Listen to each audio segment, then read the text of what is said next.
वाह, क्या आईपीओ है। चलिए, वाह क्या आईपीओ है, जिसमें हम बात करते हैं आईपीओ बाजार को लेकर के और साथ ही साथ बताते हैं आपको कि कोई अगर आईपीओ खुला हुआ है तो उसमें निवेश करना चाहिए कि नहीं करना चाहिए, वहाँ पे ब्रोकर्स क्या बोल रहे हैं, क्या रणनीति आपकी होनी चाहिए। तो हर विषय पर जो है 360 डिग्री व्यू हम लेने की कोशिश करते हैं। और आज हालांकि आईपीओ कोई नहीं खुला हुआ है, एफपीओ पे आज हम बात करने वाले हैं, जो कि वोडाफोन आइडिया का खुला हुआ है। 18,000 करोड़ रुपए का एफपीओ जो है आज से खुल रहा है। अब तक का देश का ये पहला सबसे बड़ा जो है एफपीओ होगा साइज़ के लिहाज से अगर देखा जाए। इस बीच आगे बढ़े उससे पहले विवेक सक्सेना महादेव जी की टिप्पणी पढ़ लेते हैं। कह रहे हैं, विपुल सर, आपकी और मनी 9 की चमक भी मेटल शेयर की तरह और तेज हो रही है। कामना करता हूं कि आपकी और मनी 9 की चमक और ज़्यादा बढ़े। बहुत बहुत शुक्रिया, बहुत बहुत धन्यवाद आपका इन कीमती शब्दों के लिए सर, बहुत बहुत शुक्रिया आपका।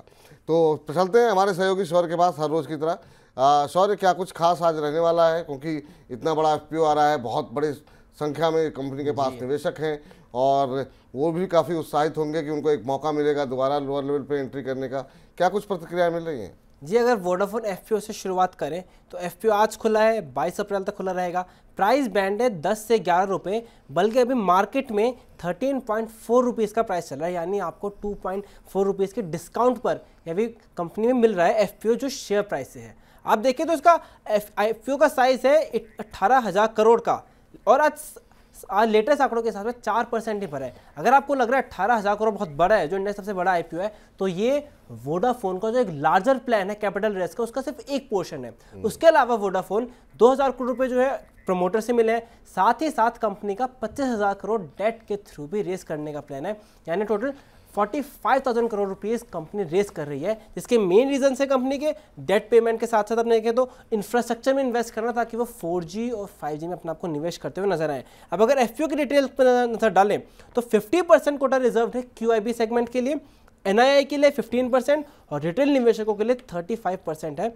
अब टेलीकॉम ऑपरेटर ने ऑलरेडी 5,400 करोड़ रुपए रेस कर लिए हैं एंकर इन्वेस्टर के थ्रू, जिसमें GQG partner, Morgan Stanley, Fidelity जैसे बड़े नाम शामिल हैं। लेकिन अभी भी देखें तो आगे आने वाले समय में कंपनी के लिए और ज़्यादा रिस्क होते हुए नजर आ रहे हैं। सबसे पहले तो ये कंपनी को 2026 तक $4 बिलियन का बकाया हो सकता है एजीआर को मिला के। उसके साथ साथ कंपनी के लगातार कस्टमर्स भी डिक्लाइन हो रहे हैं, इसमें बहुत ज़्यादा फ्यूज कैपिटल इन्वेस्टमेंट चाहिए होता है, तो कॉम्पिटिशन बहुत इंटेंस है। तो मुद्दा ये, अगर कंपनी इतना पैसा रेस कर पाएगी, क्या उसके बावजूद भी कंपनी अपने आप को इफेक्टिवली कम्पीट करने में शामिल हो पाएगी? नहीं, क्योंकि अभी कंपनी के काफ़ी तरह की दिक्कतें नजर आ रही हैं। कंपनी की रीजन है, इंडस्ट्री का स्ट्रक्चर भी काफ़ी कॉम्प्लिकेटेड है।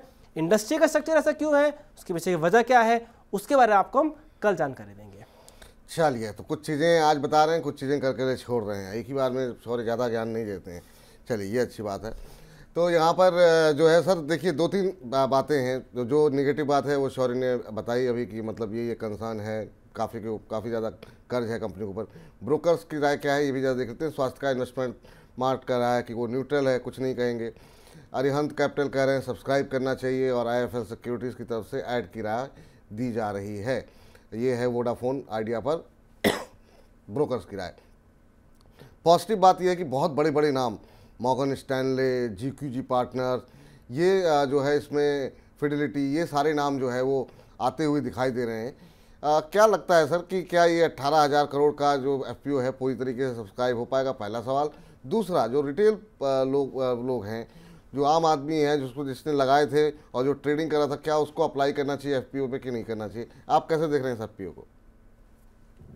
देखिए, मैं ये देख रहा हूँ कि अगर आपके पास वो पैसा जो कि डूब भी जाए तो आपको जो है कोई ज़्यादा तकलीफ ना हो, तभी आप वो पैसे को यहाँ पर लगाएं। क्योंकि सारी जद्दोजहद हो रही है कंपनी को, क्योंकि कंपनी के पास जो है उनका पहले की नेटवर्थ नेगेटिव हो चुका है। कंपनी के पास जो एजीआर के ड्यूज काफ़ी हैं, और कंपनी कंपटीशन फेस कर रही है अपने दो जो है बड़े कंपटीशन से, भारती एयरटेल और जियो से। कंपनी की लगातार, जैसा सौर्य बता रहे थे, कि इनकी डिप्लीट होती हुई सब्सक्राइबर की संख्या वो काफ़ी चिंताजनक है। तो इन तमाम चीज़ों को लेकर एक तरह से जो कि कंपटीशन अगर आना है तो आपको टेक्नोलॉजिकल सपोर्ट चाहिए। और मैं जो देख पा रहा हूँ इनके आईपीओ में, जो 18,000 करोड़ का आईपीओ आएगा उसमें तो 12,700 50 करोड़ के करीब रुपए जो है कंपनी अपने नेटवर्क को सुदृढ़ करने के लिए, 4G नेटवर्क्स को सुदृढ़ करने के लिए, उसके इंफ्रास्ट्रक्चर को सुदृढ़ करने के लिए कंपनी करेगी। और 2175 करोड़ रुपए करीब करीब कंपनी डॉट GST का जो बकाया है उसको कंपनी चुकता करेगी। उसके बाद फिर डेट भी कंपनी को रेज करने हैं, क्योंकि ये इक्विटी से अगर रेज हो जाएगा तो डेट कंफर्टेबली, क्योंकि इक्विटी से पैसे आएंगे, इनके जो नेटवर्थ इतने नेगेटिव थे वो ठीक होंगे, तो अब उनका डेट टू इक्विटी रेशियो थोड़ा सा ठीक होगा और फिर डेट से लेकर कंपनी कामकाज लगाएगी। मतलब हम एक ऐसी चीज पर बेट कर रहे हैं जो चक्का जो है वो प्रॉफिटेबल नहीं है या बिजनेस प्रॉफिटेबल नहीं है। हम ये कोशिश कर रहे हैं, हम पूरी जो है मैनेजमेंट कोशिश कर रहा है कि किसी भी तरह से कैपिटल इन्फ्यूज कर कर इसको कॉम्पिटिटिव बनाया जाए। तो इन सारी चीजों में आपको मुझे जो दिखता है कि पहली चीज प्रॉफिटेबल नहीं है कंपनी, कंपनी के कामकाज करने के तरीके उतने अच्छे नहीं रहे हैं पिछले कई सालों में। डिस्पाइट कि दो लोग लामबंद हुए, जॉइंट वेंचर किया आइडिया और वोडाफोन, बावजूद उसके ये लोग कंपटीशन फेस नहीं कर पाए। और आरपू जिसे हम देखते हैं, एवरेज रेवेन्यू पर यूजर की अगर बात कर लें तो पूरे सेक्टर में सबसे कम 145 रुपए के आसपास का इनका है। अगर भारतीय एयरटेल का हम देख लें तो 208 रुपए के आसपास है, और जियो का हम अगर देखेंगे तो तकरीबन 182 रुपए के करीब है। और उन लोगों के सब्सक्राइबर की संख्या हर जो है साल दर साल बढ़ती रही है और इनकी डिप्लीट होती रही है। तो ये जो चीजें हैं, मतलब हम ऐसी चीज पे बेट कर रहे हैं कि टर्न अराउंड हो जाए कंपनी, जो कि संभावनाएं थोड़ी कम दिखती हैं कंपटीशन की वजह से। केवल और केवल एक चीज हो सकती है कि अगर आरपू, मतलब पूरे कंपटीशन ने ये कोशिश की कि एवरेज रेवेन्यू पर यूजर ज्यादा हो जाना चाहिए, बढ़ जाना चाहिए। हो सकता है इलेक्शन के बाद ये चीज हो कि सब कोई ज्यादा पैसे देने लगे, तब थोड़ी सी जो है कह लें कि जीवाड़ी जिसे हम कहते हैं कि हो सकता है इस कंपनी के लिए। तो एक्स फैक्टर बहुत ज्यादा है, इसीलिए मैं कह रहा हूं कि वो कैपिटल लगाएं जो कैपिटल अगर डूब भी जाए तो आपको ज्यादा तकलीफ ना हो। और किसी के पास ऐसे पैसे ना हो कि जो डूबने का डर ना हो। ज़्यादातर लोगों के पास ऐसे ही पैसे होते हैं कि मतलब वो फेंकने के लिए रखते नहीं, तो मतलब एक तरीके से नो है आपकी तरफ से।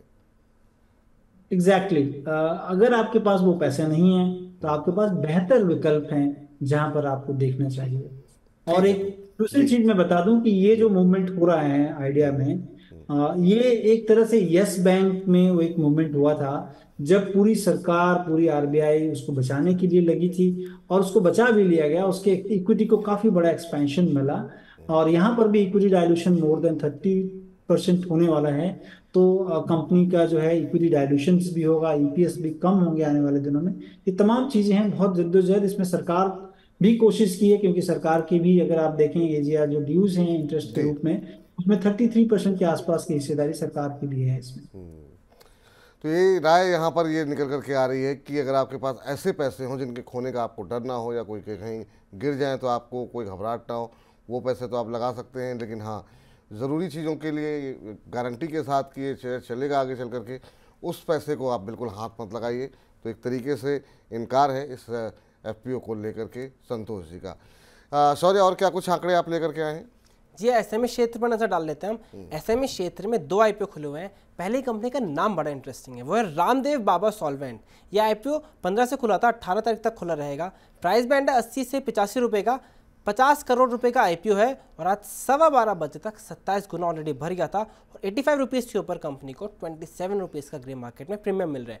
दूसरे एक ग्रिल स्प्लेंडर सर्विसेज, इस पर अगर नजर डालें तो ये भी आज 18 तारीख तक खुला रहेगा। प्राइस है 120 रुपीज़ पर शेयर का। आईपीओ का साइज है 16.47 करोड़, जो पूरा ही फ्रेश इशू है, और आज 12:15 बजे तक 5 गुना भर गया था। और ग्रे मार्केट में कंपनी को 18 रुपये के ऊपर 8 रुपये का प्रीमियम मिल रहा है। चलिए, तो 18 पे 8 रुपये का प्रीमियम मिल रहा, तो काफ़ी अच्छे प्रीमियम मिल रहे हैं यहाँ पर। सर, ये 2 आईपीओ एसएमई क्षेत्र से खुले हुए हैं, रामदेव बाबा सॉल्वेंट और एक ग्रिल स्प्लेंडर सर्विसेज, ये इस पे नज़र गई क्या आपकी? इनमें से कोई अच्छा लग रहा है आपको? कोई खास तो नहीं लग रहा है, बहुत कुछ इस तरह का नहीं है, क्योंकि रामदेव बाबा का नाम उससे मत जोड़ लीजिएगा। रामदेव बाबा हैं, ये कोई और कंपनी है। और जो कह लें कि ये distribution of rice bran oil जिसे कहते हैं, मैन्युफैक्चरिंग एंड डिस्ट्रीब्यूशन है। सबसे बड़ी चीज अगर आप देखें बिजनेस की जो है ऑपरेटिंग मार्जिन काफी कम होती है, 2 से 4% के आसपास की होती है। तो इसमें कंपनियां उतनी ज्यादा अच्छी नहीं कर पाती। हमारे सामने 2 कंपनियां लिस्टेड हैं जो मुझे ध्यान में आता है, एक तो अदानी विल्मर, दूसरी बाबा रामदेव की पतंजलि, जो कि पहले रुचि सोया हुआ करती थी, अब पतंजलि है। वहां पर अगर आप देखेंगे ऑपरेटिंग प्रॉफिट मार्जिन प्रोफाइल बहुत ही कम होती है, क्योंकि तेल के बिजनेस में ये चीजें बहुत कम होती है, क्योंकि बहुत ज्यादा वैल्यू ऐड नहीं करते उसमें, जिसके कारण की होता है। और मुझे भी लग रहा है कि आपको क्योंकि अगर आप देखें रिटर्न ऑन इक्विटी 14% के आसपास है, रिटर्न ऑन कैपिटल एम्प्लॉयड 10% के आसपास है, तो बहुत ज्यादा एज किक नहीं दिख रहा है इसमें कि होना चाहिए इसमें कि आप लगाएं इसमें। प्रॉफिट मार्जिन देखें, जैसे कि मतलब ऑपरेटिंग प्रॉफिट मार्जिन कम होती है, तो प्रॉफिट मार्जिन 2% के आसपास है। और एसएमई क्षेत्र में अगर कंपनियां लिस्ट हो रही हैं जी। और प्रॉफिट मार्जिन ज़्यादा नहीं है, तो रिस्क बहुत ज़्यादा ले रहे हैं आप। तो मुझे लगता है कि ओवरऑल आपको अवॉइड करनी चाहिए। दूसरी जो कंपनी है उसमें भी अगर आप देखें थोड़ी प्रॉफिट मार्जिन अच्छी है, क्योंकि वो केक्स, पेस्ट्री, ये इस तरह की चीज़ें बनाती हैं। 7% के करीब नेट प्रॉफिट मार्जिन है, और कह लें कि रिटर्न ऑन इक्विटी जो है वो थोड़ा निराशाजनक है, 12.5 ही है। तो एसएमई पर अगर हम पैसे लगाएं और हमें कुछ जो है बहुत अच्छे नंबर्स नहीं उतने ज़्यादा दिखें, तो मैं कहूँगा कि बेटर टू अवॉइड। जी, चलिए, तो फिलहाल ये रहा है यहाँ पर आईपीओ बाज़ार को लेकर के निकल करके आती हुई। लेकिन हम अब सिर्फ आईपीओ बाज़ार पे ही बात नहीं कर रहे हैं, अब हमने एनएफओ को भी कवर करना शुरू किया है। हम हर रोज़ एक नया फंड लेकर के आते हैं जो इस समय खुलने वाला हो या खुल चुका हो, और उसमें आपको पैसे लगाने चाहिए, नहीं लगाने चाहिए, या इसके बारे में भी बातचीत होती है। आज किस फंड के बारे में बात करने जा रहे हैं शौर्य जी? आज एक टाटा का फंड है रियल्टी इंडेक्स को लेकर। टाटा रियल्टी इंडेक्स का फंड है ये, 8 अप्रैल से लेकर 22 अप्रैल तक खुला है। ये ईटीएफ है और इसमें रिस्क बहुत ज़्यादा है, और आपको कम से कम 5,000 रुपये का न्यूनतम निवेश है, और एग्जिट लोड है 0.25%। अब अगर रियल्टी सेक्टर पर नजर डालें तो एनरॉक के हिसाब से FY24 में डिकेडल हाई ग्रोथ देखने को मिली थी, क्योंकि 500,000 यूनिट्स बिकी थी, जो पिछले साल के मुकाबले 30% ज़्यादा थी। लेकिन मोतीलाल ओसवाल के हिसाब से कहें तो उनका मानना है कि जो थर्ड क्वार्टर में रिकवरी देखने को मिली थी न्यू लॉन्च में, वो फोर्थ क्वार्टर में थोड़ा डिक्लाइन देखने को नजर आया है, क्योंकि अप्रूवल्स में डिले हुआ है। लेकिन वैसे ब्रोकरेज का मानना है डिमांड सप्लाई फेवरेबल है, और साथ में सप्लाई इन्वेंट्री भी अच्छी फेवरेबल सिचुएशन में है। तो इस वजह से आगे आने वाले समय में भी रियल एस्टेट सेक्टर में अच्छा पैसा बन सकता है। तो क्वेश्चन ये है कि क्या आप इंडेक्स में पैसा लगाकर फायदा उठा सकते हैं? निश्चित रूप से। लेकिन ये आप जो बात कर रहे हैं टाटा निफ्टी ऑटो इंडेक्स की बात कर रहे हैं, रियल्टी की बात? रियल्टी की, चलिए ठीक है।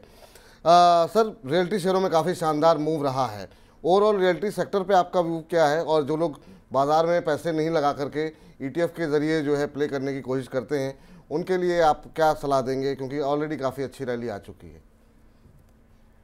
तो पहली चीज की रियलिटी इंडेक्स को, अगर रियलिटी एज ए होल अगर देखेंगे तो मैं काफी पॉजिटिव हूँ, क्योंकि अगर इंडिया तीसरी बड़ी अर्थव्यवस्था दुनिया की होने जा रहा है, सरकार का काफी उद्यम है, और ये गवर्नमेंट अगर रिपीट करती है तो इस चीज को बल मिलेगा। और अगर इंडिया में जीडीपी बढ़ते हैं तो इसका मतलब है कि पर कैपिटा इनकम बढ़ेगा, और पर कैपिटा इनकम होने से लोगों के पास डिस्क्रिशनरी इनकम ज्यादा होगी, तो लोग गाड़ियां, घर ज्यादा खरीदेंगे। तो बेसिकली कह लें कि ये लंबी अवधि के लिए ये नजरिया है कि अच्छा करेगा। हाँ, ऑलरेडी हम एक काफी बड़ा गेन आ चुका है। तो जो रिटेल निवेशक हैं जिनको बहुत सारी चीजों की जानकारी नहीं है, उनके लिए बेहतर हमेशा होता है कि आप म्यूचुअल फंड के रूट को अपनाएं, क्योंकि म्यूचुअल फंड इन्वेस्टर के बिहाफ में वो एक फंड मैनेजर या उनकी पूरी टीम होती है जो उन सारी चीजों की गतिविधियों की के ऊपर ध्यान रखता है। लेकिन हमेशा इस चीज का ध्यान रखें कि आप कभी भी सेक्टरल इंडेक्स या सेक्टरल या थीमेटिक इन्वेस्टमेंट म्यूचुअल फंड में करते हैं, उसमें रिस्क थोड़े ज्यादा होते हैं, क्योंकि वो एक थीम, एक सेक्टर को लेकर बनाई जाती है। म्यूचुअल फंड में ऐसा माना जाता है कि अगर आप डाइवर्सिफाइड पे लगाएं तो आपका कैपिटल, सेफ्टी ऑफ कैपिटल काफी ज्यादा होता है। अगेन रिटर्न, जहां पर रिस्क ज्यादा है रिटर्न ज्यादा है, तो डिपेंड करता है कि आपकी पर्सनल रिस्क एपेटाइट कैसी है या इन्वेस्टर की रिस्क एपेटाइट कैसी है। अगर आपको अलाउ करता है, आपकी रिस्क एपेटाइट ज्यादा है, डेफिनेटली करना चाहिए। This sector is poised to grow, exponential level पे ग्रो होना चाहिए, जो कि कहते हैं कि जीडीपी का जो पोर्शन आज तकरीबन 7% के आसपास हम जीडीपी का रियलिटी सेक्टर है, जो कि आने वाले 15 सालों के अंदर में ऐसा लगता है 15 से 20 सालों में डबल हो जाएगा। तो एक बहुत बड़ी अपॉर्चुनिटी हो सकती है। लेकिन रिस्क भी at the same time you are bearing, because हम एक ही सेक्टर पे पैसे लगा रहे हैं। इस चीज का ध्यान जरूर रखें। ETF I think is the best way to invest. काफी पैसे में मतलब खर्च भी कम होते हैं, जो कि हम फंड का कॉस्ट बोलते हैं, ETF में बहुत मिनिमल फंड के कॉस्ट होते हैं। बिल्कुल, तो बिल्कुल आप लोग निवेश कर सकते हैं, लेकिन एक ही जगह पे सारा पैसा मत लगाएं, ये संतोष जी का मानना है। बहुत बहुत शुक्रिया सर, धन्यवाद आपका इस चर्चा में जुड़ने के लिए और तमाम पहलुओं पे बातचीत करने के लिए, बहुत बहुत शुक्रिया आपका। चलिए अब फिलहाल के लिए वाह क्या IPO है सेगमेंट में इतना ही। वाह क्या IPO है।